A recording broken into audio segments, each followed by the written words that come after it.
I took my daughter to daycare and went to work and cried every day.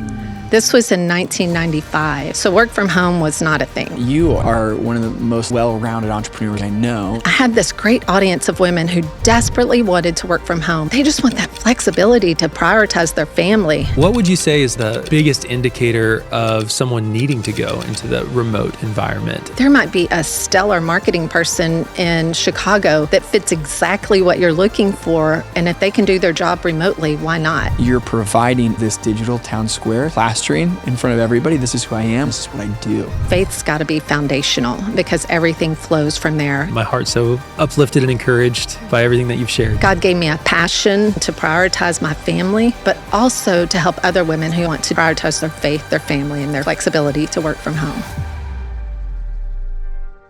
Well, welcome back to another episode of Good Business. Guys, I am so honored to have Lesley Pyle in from Hire Thy Neighbor and Hire My Mom, right? That's .com. right. That's right. Thank you so much for making the hike over from Houston to our Austin studio today. Yeah. I've also got my co-host, Luke Frazier. He is my better half on the sales marketing front. And so, Luke, thanks for being in here in my seat today. We switched. We switched. We did. Know. It's fun that way. I like to keep people on their toes. Yeah.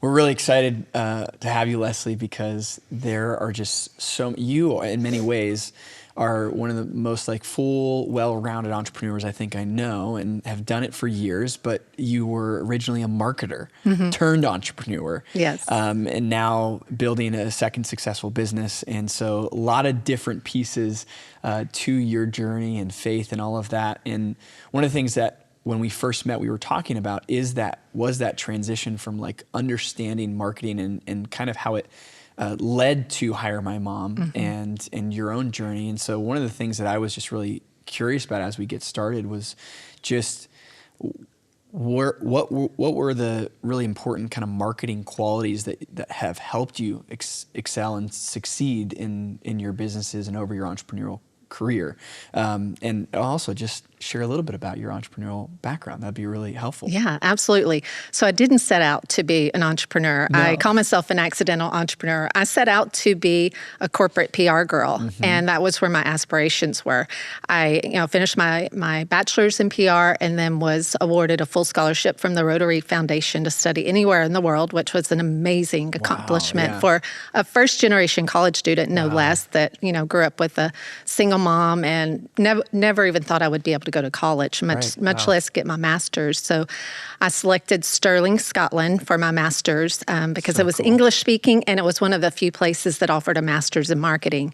And so I came back to the States and began working for a golf school in Austin and doing their PR and thought, okay, I'm on my journey. I'm starting out at this. And then I got pregnant with my first. And so I told them, within, I think, the first 6 months of my job, I got pregnant, which was planned. We wanted to start a family because I'd, been through college for the last 6 years. And told my employer I'm coming back, absolutely coming back.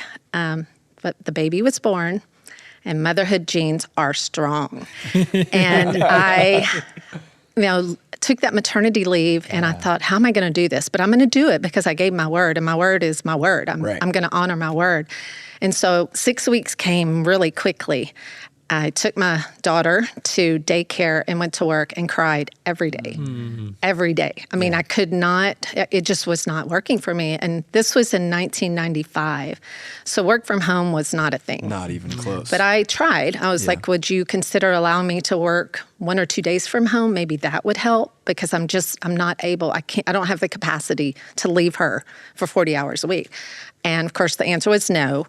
And so we just decided that I would give my notice and start freelancing. And freelancing, of course, wasn't really a big thing back then either.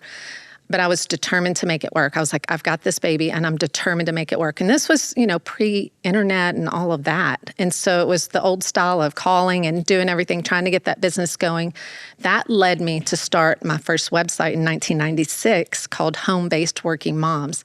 And it was started out of my desire to find other moms who were working at home or wanting to work at home and figure out this thing because it was all new. Not many people were doing it. I knew no one doing it. Yeah. And so that was kind of like a chamber of commerce online. And I ran that for 14 years. And so I had this great audience. And PR and marketing was the catalyst. Yeah. I almost left that part out because I used that background to send it to like Baby Magazine, which was at the time the magazine that they gave out in all the OB-GYN offices. Right. So I had a piece in Baby Magazine right away. I was doing radio interviews back in the day before podcasts. I had some opportunities to do local and national. I can't remember the name. It was a New York-based talk show at the time that they flew me out. I got to be on that show. So PR and marketing was the only thing that really helped me launch that. And without that, I don't know how I would have done it because it was really pre-internet, or at least for me. And so I did that for 14 years, and I had this great audience of women who desperately wanted to work from home. Not everybody wants to start their own business, but they wanted to use their skills and find somebody that would hire them. And I thought, man, wouldn't it be great if I could help these women find businesses? Yeah. And I thought, that Match.com, what if I could do Match.com, but for moms and businesses? And so really, that's where Hire My Mom came from. And I already had the women, so I had that audience established, the moms. I just had to prove to businesses that these women are stellar, amazing, talented women with, degrees and experience. They just want that flexibility to prioritize their family and their faith if they're Christian and not necessarily go to an office 40 hours a week. So I made it so that you could post a job for free back in the day to say, try these ladies, just give them a chance. And so here I am 18 years later and still at it. It's still, I feel like God gave me a passion to be a mom and to prioritize my family, but also to help other women who also want to do that and prioritize their faith, their family, and their flexibility to work from home. Wow, that's so great. And what's wild to me is that you were really on sort of the early end of that work from home philosophy and time. I mean, obviously we went through COVID and everyone's changed their role since then. Yes. But what were, as you were trying to prove to those businesses in that time with remote work culture and building up moms, what was one of the biggest challenges that you had to break through for those business owners and maybe not prove to them, but like market to them and sell to them? Like what was the thing that they finally started to say, oh, yeah, this is easy, done deal, absolutely? Yeah. I think it was just the mindset. I think people back then thought if you were working at home, you were watching TV or eating bonbons, or whatever. And so I think it was changing the mindset and just opening that opportunity to someone, because I've had so many businesses tell me now that for remote hires, their most talented, reliable, dependable employees or contractors are moms. And I said, I think that is a lot to do because they want so badly to have that flexibility that they go above and beyond to prove their worth and their value. And I've seen that time and time again too, because it's great to have flexible work from home, no matter who you are. But I think for a mom trying to take care of the kids' schedules and, doctor's appointments and school plays and, different things like that, just having that opportunity. I'm going to take off today and go watch my kid in their play, but I'll make up that, those hours later in the day. And, that's just so valuable to a mom. Yeah. I love it. We were thinking about this. I think when we originally met, my wife was still pregnant with our second, and then we just had our second. And I was thinking about Clay's wife, Emily, and they are some of the most like detail-oriented people we know. In many ways, like they've in some ways, they're learning and growing, and I'm learning and growing. But I think about there are so many things that I could not run and manage that my wife is doing with our kids, that my mom did. I'm one of 9 kids, and like just thinking about like that's mayhem. But there's something about that to a business owner that is like those are the soft skills. Yes. They don't see on a resume. Right. And I think they do now because I tell them. That's right. That's right. Listen to Lesley. They do now. And so it's just so powerful, to see that along the way. Yeah. What would you say is like the biggest indicator of someone needing to go into the remote environment where it's like, all right, this is not working? I mean, obviously everybody would like that, but I mean, some businesses, they don't consider it. Yeah. What are your thoughts on that? And how have you coached people over the years? Yeah, I think once you can get in front of them, the benefits, there are so many benefits to hiring someone remote. Obviously, you can save on your overhead because you're not having to pay for an office or a computer or any of those things. And if they fit as a contractor, you're not paying benefits and insurance and things. And a lot of times women aren't necessarily looking for that because they're covered under their spouse. Yeah. So if you can hire, that was my case. I was covered under my husband's insurance. So for me to freelance and not have benefits wasn't as important to me as that freedom and flexibility to work from home. And then the other thing is when you hire remotely, you're not just restricted to the people in your area. There might be a stellar marketing person in Chicago that fits exactly what you're looking for. And if they can do their job remotely, why not? Instead of like this person, they'll work, but they may not be as stellar. They may not align with our mission or our values or our culture. The skills are obviously important too. I just think those things, if a company really thinks about it also, because the flexibility is so important, I think it helps longevity. Because like my team that I have, they're all but one are moms, but they all work from home and, they all have that flexibility and they've stayed with me, I think, because I honor their commitments to their families. There's almost never an emergency where I would say, no, don't do that. Yeah. I mean, almost everything can wait, And so just knowing that they're going to give you their best when you allow them to have that time with their family or, put things in priority for them. Yeah, we were just talking with a previous guest, Travis Maction, who runs another web development agency, about remote culture. And his whole team's been remote for 20 years as well. And so it makes me curious, you talking about that, and earlier you brought up faith as well. How have you been able to create, just even with your own company, and then obviously for the businesses that are hiring remote, because you have a lot of experience there, how have you really been connected to and prominent in building healthy remote cultures? What are some of the things that you talk about and teach that are valuable to business owners that you guys practice from a culture standpoint to continue that longevity? Yeah, I think it's important to think about what you want your culture to be. And I want mine to be, faith-based and just to show and honor the people that work for you. They're humans, to treat them as humans and not as employees. And also just to know, everybody's got different things going on in their lives, and allowing that flexibility is super important. Yeah. But most important for me is just, faith's got to be foundational because everything flows from there. I feel like God gives us each unique passions and gifts. And obviously, I've got the two that have flowed through me for both Hire My Mom and Hire Thy Neighbor are, to keep God as the foundation, and everything grows from there. And I feel like with Hire My Mom, I felt like, okay, I kind of got this, God, a little bit. I kind of know what I'm doing. And with Hire Thy Neighbor, I've told you this, Luke, I'm like so out of my comfort zone. I'm like, are you sure, God?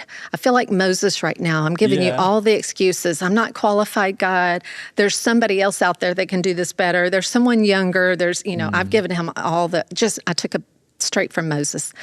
And God did the same. Yeah. It's like, I didn't say you were qualified. I didn't say this or that, but I'm calling you to this, and I'm going to provide the way. So, just stay connected to me daily. It's like, okay, God, I'm getting up even earlier because I am depending on you for this, even more so. So I feel like he's rooting me even more deeply because this website particularly is more about him and more about bringing people to him through their faith and, sharing their testimony. And so it's much bigger than me. And, that's when it's God, because he wouldn't let me quit. Between God and my husband, they're like, no, you're doing this. Let's go. So good. I love it. What would you be willing to share a little bit more about what Hire Thy Neighbor is and this new initiative that you're working on? Yeah, absolutely.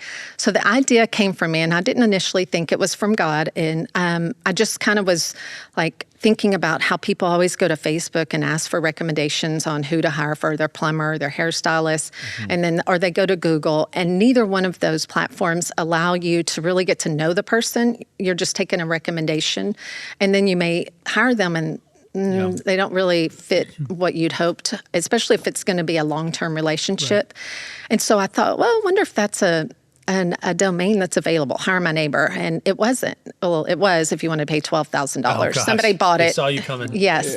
And I thought, no, thanks. Because again, I was just kind of toying with the idea. I wasn't serious. Yeah. And then as it kept coming back to me, I was like, is this you, God?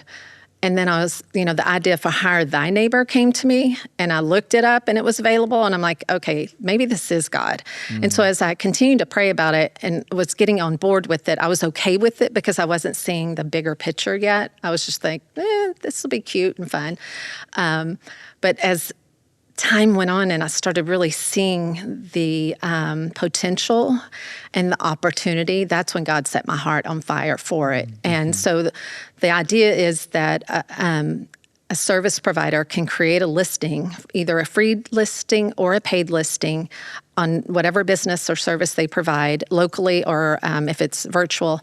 And then the members of the community can go on and search for whatever it is, whether they're looking for a doctor or a lawyer or, an accountant, whatever it might be. Right. And then they can read these different profiles, similar to LinkedIn or Facebook. But the magic for me is that they can add their testimony and about their faith. So cool. Yeah. And it'll be optional. Obviously, not everybody will be a Christian and not everybody will want to do that.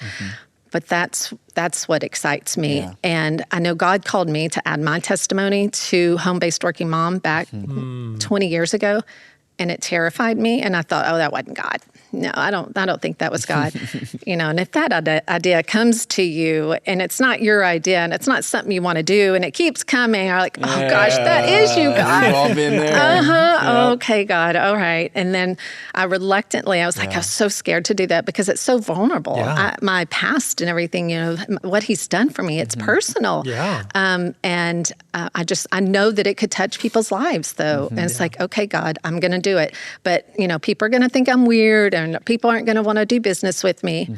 Of course, it was just the opposite. It was the exact opposite. Just the opposite. Yeah, I've had so nothing but love from people and thankfulness of, how it's touched their lives. And of course, not everybody's going to email you or contact you that reads it. Sure. And it's not my responsibility to know or that's God, but it's been such a blessing to me. And I had even it's still on my website to this day. I've updated a few times, but I was like, oh, that kind of goes with now you're calling me to encourage other people to do the same because not only can we encourage other believers by sharing our testimonies and helping each other grow, but think of all the unbelievers that could come to the site to hire a plumber or a hairstylist. And they start reading these testimonies and planting seeds and more seeds. And so that's what excites me.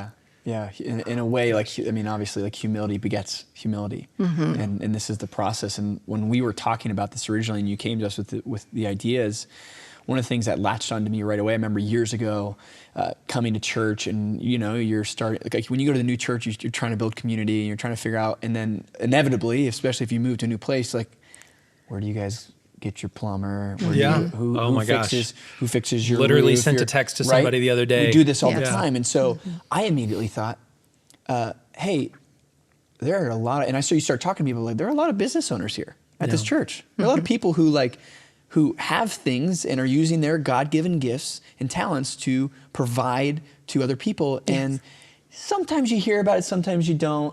And I remember years ago just thinking, what if there was just a place where I could in my church unit say, just search for my thing and see their testimony, see their stars, see other community members. And then you came to me, I was like, oh my gosh, this is what this is. We need this, we need to implement this with churches. And so we've talked a lot about this idea, and this is the cool gap that's being bridged for me is business to church really aligning. How has the feedback been? Because I know you've talked to a lot of churches. Obviously, you have a relationship with businesses, and you've done that with Hire My Mom. But now with Hire Thy Neighbor, we're incorporating more unified collective community here. And so as you have had these conversations with church leaders, what's the general feedback, and where do they see the value in this platform? I think there's going to be the obstacles and there's, obviously advantages. So the advantages, if you alluded to, is the church business directory. Yeah. So each person that creates a listing can tag their church. So it creates an automatic church business directory. So if I want to hire an accountant and let me see if there's one at my church. Yeah. And if there's not, then you can look community wide. So that's a huge advantage, in my opinion. It also creates more community within the church because now you can hire your fellow church members and get to know them. Now it can become even closer. I know Clay's face, but I don't know him, and I've never really knew what he did, but now it's going to connect us more. Absolutely. And the community outside the church can be connected more because it's going to open up that door for more authenticity, I think, for people to get to know you easier than just a listing on, or even just a website. A lot of times people don't share much about themselves on their websites. I also see just the whole marketplace ministry, that can happen, like I said, alluding to planting seeds of faith. I see the two biggest challenges are getting churches on board because pastors are so busy. Yeah. And, sometimes they have an executive pastor. So if they do, then that would be the person to go to. But I was just talking to my friend last night about, how do you envision that I could get this in front of more churches and express succinctly the value to their community, to their church? And obviously, if their businesses within their church are doing better, then they're making more money. That also can flow back to the church, So there's so many advantages. And plus, usually the entrepreneurs and business owners are the leaders of the church. Yeah. So you're doing something for them by helping their business. So I said there's just so many interlocking benefits, but I think that's going to be a challenge is getting churches on board because they're so busy. And then the other one will be, and we were praying about this last night, giving people the boldness to share their faith. And they don't necessarily have to give every little nitty-gritty detail if it's ultra personal, but God's done something for all of our lives. And it could be as simple as answering a prayer. You don't have to share your deepest, darkest things on this. Yeah. You can. But it might just be how God brought your spouse and you together, or how God answered a prayer, or, there's a lot of ways that you can give God glory. Yeah. And Psalm 107:2, it's like my go-to verse. It says, "Let the redeemed of the Lord tell their story." And that's what I hope people will do. Yeah, man, that's powerful. One of the other things I think of, it's more of an opportunity than it is a challenge in this sense. I think it calls business owners to excellence in the church because there are sometimes you're running your business and you don't really want people in church to know about it because maybe you've had a hard time or maybe you've had some tough customers and it's, and so, but I think like it just, again, it encourages and enlightens you a little bit more to go, oh, well, if my community's gonna hire me, then I have to perform with the utmost excellence. Yes. And so I think there's a greater opportunity for the church as a whole to just work with excellence. I agree. I think, go ahead. No, go ahead. I was going to say, I do think that it's almost like a level of accountability. That's right. Because you want to provide the best service because now your whole church could possibly know about what you do. Yeah, right. Yeah. Just last night, actually, we had a big storm blow through and messed up our roof. And I called a local roofer because I was like, I need a roofer. And he shows up and I'm like, I know your face. And he goes to my church. And so when... But you didn't know that. I didn't know that he went to my church, and I didn't know the roofer. And I was like, it would have been awesome if I had been connected. Yeah. But I'm pulling up the thread that I had with him. He was calling me like... So he wasn't able to help us because we had to talk to like a waterproofing group. But he's been texting me like all this support of like, hey, yeah, you should talk to this guy. This guy can help you. I can't help you, but this guy can. Yeah. And he was checking in on me during the storm last night. Like that... A roofing company doesn't do that. I had another guy come out just the other week to help with some restoration. I haven't heard from him since. But just because of that mutual connection, it's just been so valuable. Yeah. So I love it. There's one thing too that I think is valuable. You came from Hire My Mom, which is really discipling and ministering to moms and supporting businesses in many ways, and now we're shifting to this larger connection to your point, like marketplace ministry. And I do think there is a level that is starting to shift, and I think a lot about Paul in his journey of discipleship that, he came from a level of ministry, met Jesus face to face, and it was a wild experience, but a lot of his funding was, in many ways like making tents and is kind of running a business. But if you look at even the ecosystem of where we were in the world at that time, it was very community based. And we've talked about this in a lot of our other marketing content and podcasts that, with all of the AI out there in the world and technology, we're actually, businesses' value proposition is coming back to relationships. And so back to the town square. Back to the town square. And so what's amazing that you're providing is this digital town square where you're sort of plastering in front of everybody, this is who I am, what I believe in, this is what I do. As you've started to see businesses sign up and just even gotten feedback from churches, do you sense that there is more openness to that, more hesitation with that for business owners? What is your feeling from their side? Do they want it, do you think? Or are they like, oh, Lesley, I don't know, like you're asking a lot out of me. Yeah. Or are you able to kind of provide the fruit with your own journey? Like what are those conversations like right now? I think it's one of those things where the mind shift has to grab hold of this new idea. I think people are excited about it, but they're like, oh, this is so new and so different. You know, like any new thing, it takes a little while for people to kind of gravitate towards it. But I feel like it's one of those things that once people really start to realize the value behind it, and I feel like there's so many values that it will just begin to spread. Yeah. I love that. I love that. No, that's great. So what I would love to know is just over the years, especially with the remote culture, with Hire My Mom, I mean, paving the way, what struggles have you faced and how, excuse me, how have you overcome them in your organization that you might be able to encourage another business owner listening in right now on maybe how to avoid it or how to grow through it? Yeah. So I know that's a very broad question, but one thing that I always aim for with each of these episodes is just trying to provide practical advice for the folks listening in. And obviously there's great practical advice of go sign up for Hire Thy Neighbor right now. But any business everywhere. But I mean, tangibly, as you've run your business, what are some struggles that you faced and how have you overcome them? I think one thing I would say is trying to be everything to everyone. And that's, you know, if you're a people pleaser, and I can be, working on not being as much, but it's hard not to, you know, I get people like, well, why can't dads? And why can't you do this? And why don't you do that? I'm like, well, they can. Obviously, we don't close it off and we don't require an ID to prove you're a mom. You can be anyone to sign up. But our niche is small businesses and moms for Hire My Mom. And just praying through when opportunities arise or struggles arise. And, you know, I've been doing this for almost 30 years. You're going to have peaks and valleys, and there are going to be good days and there are going to be bad days. There are going to be days where I'm like, okay, God, I'm done.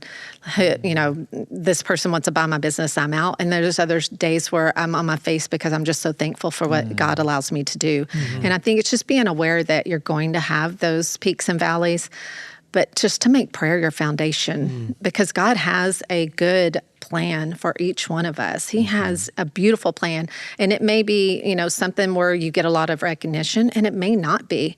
But down here, where there's no recognition, is just as valuable, and God will use you in whatever way He has. So I just think it's important for everyone to just make prayer their foundation, to allow God to give you fresh strategies. Because over the years, I've wanted to grow Hire My Mom, and I'll get on like I'm doing this, I'm learning, and I'm growing. And then I'll just get such a reluctance in my spirit that that's not what God has for me. And I'll pull back the reins. And that's where He's had me with Hire My Mom. I've never felt the call to try to make it bigger than it is. I don't know if that'll change, but just being obedient to where He wants me and knowing that I may not be everything to everyone and they might not agree, but as long as I'm obedient to God, that's where the peace is. And I just remind myself of Deuteronomy 28. There are 14 verses in that chapter about the blessings of obedience. And you just have to read those and go, okay, I don't care what everybody else thinks. I want to be obedient to you, God. That's so cool. That's so good. Yeah.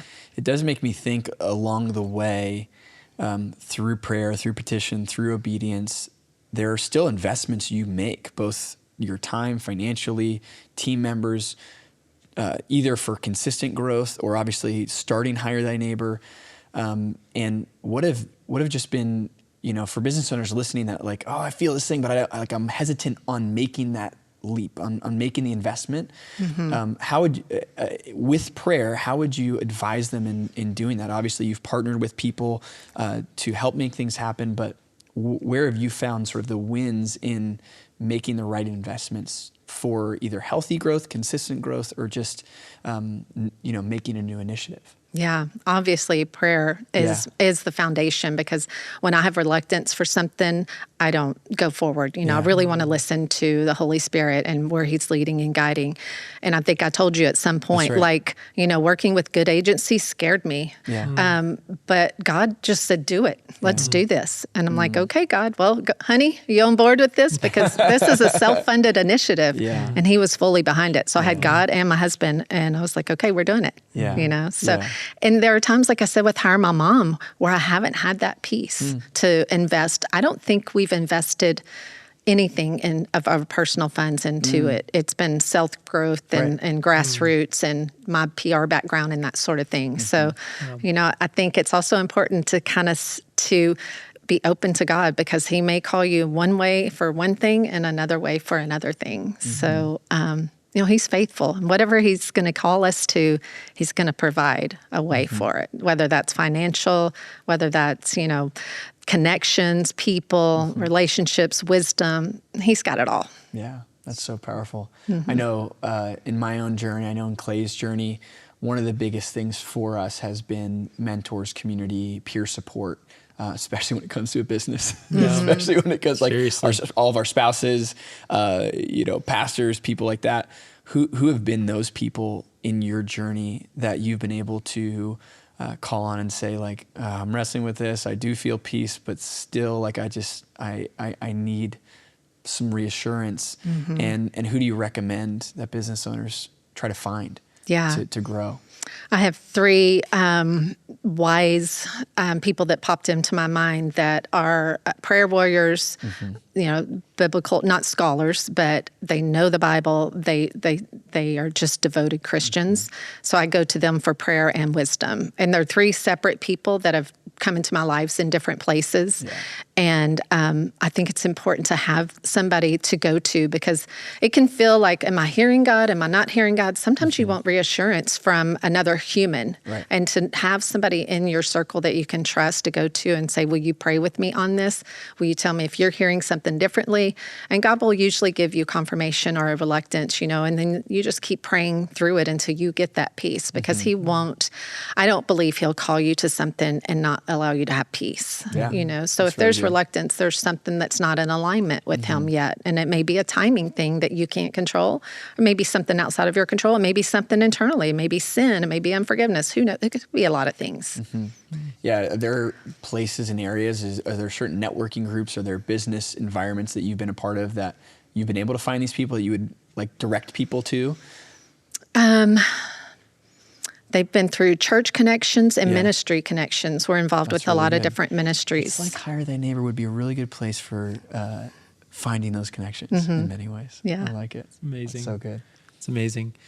So Lesley, as we come up to time, I guess my last bit of question, and I'm sure Luke has one as well, but when you think about the future and how all of these different things like AI and economic uncertainty and wars in the Middle East and all of this, what is your outlook on your business and on your place in the marketplace with all of that? With Hire My Mom? Yeah, with Hire My Mom and Hire My Mom and Hire Thy Neighbor. Yeah, I know. So we've been through a lot with Hire My Mom. I mean, COVID alone, kind of what's the challenge of the century for us, at least.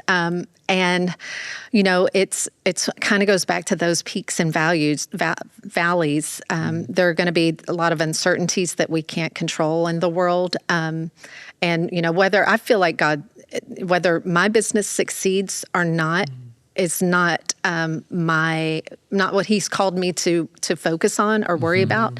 It's about that obedience. And there may be something He's doing in the midst of growing that business that was His accomplishment.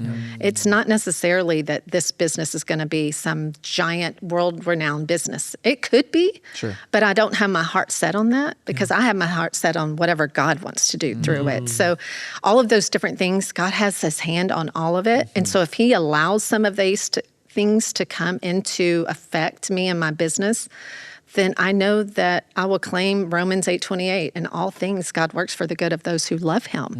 So if I'm working for him, then he's going to work through those challenges. Now, do I want those things to happen? No, I would love for everything to go smoothly and this business to be a success, and I could give him all the glory, but I have no guarantee. None of us do.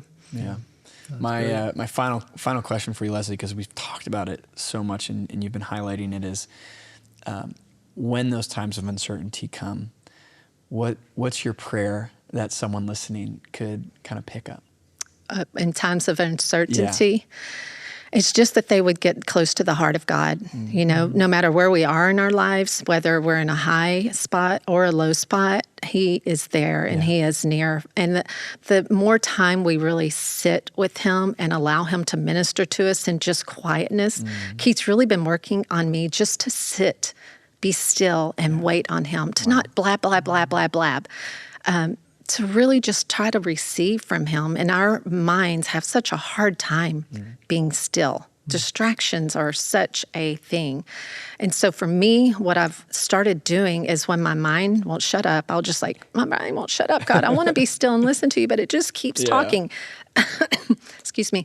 I've started to journal and just ask, my saying right now is in stillness. And as I write in stillness, and just something flows from that, in stillness, God is near. In stillness, God will work, and whatever it is just flows. And it feels like I can then be one with God, and just really start to receive from him and be filled by him. I love it. Yeah. Thank you for sharing that. Yeah. Thank you so much for coming on to the show today, Lesley. Yeah, it's been such a blessing, and my heart's so uplifted and encouraged by everything that you've shared. So thank you. It's been my honor and my pleasure. You all are great. It's been wonderful working with you. Just in a short time, I look forward to a long-term relationship. Love it.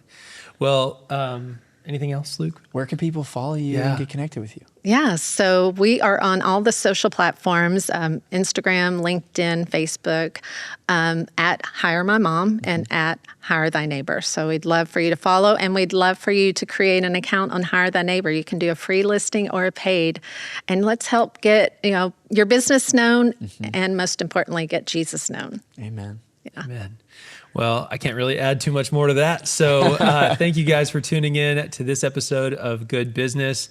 Absolutely go follow Lesley and all of her amazing businesses. And if you liked this podcast, we'd love to hear a 5-star review on Apple Podcasts. If you're watching on YouTube or any other viewable channel, would love a like and a subscribe. And most importantly, if you feel like this would be impactful on a friend or a coworker or another business owner, or maybe your pastor, share this with them. And would love to make sure that the message gets out about everything that Lesley and her team are working on. So with that being said, y'all, we'll see you guys next time on Good Business.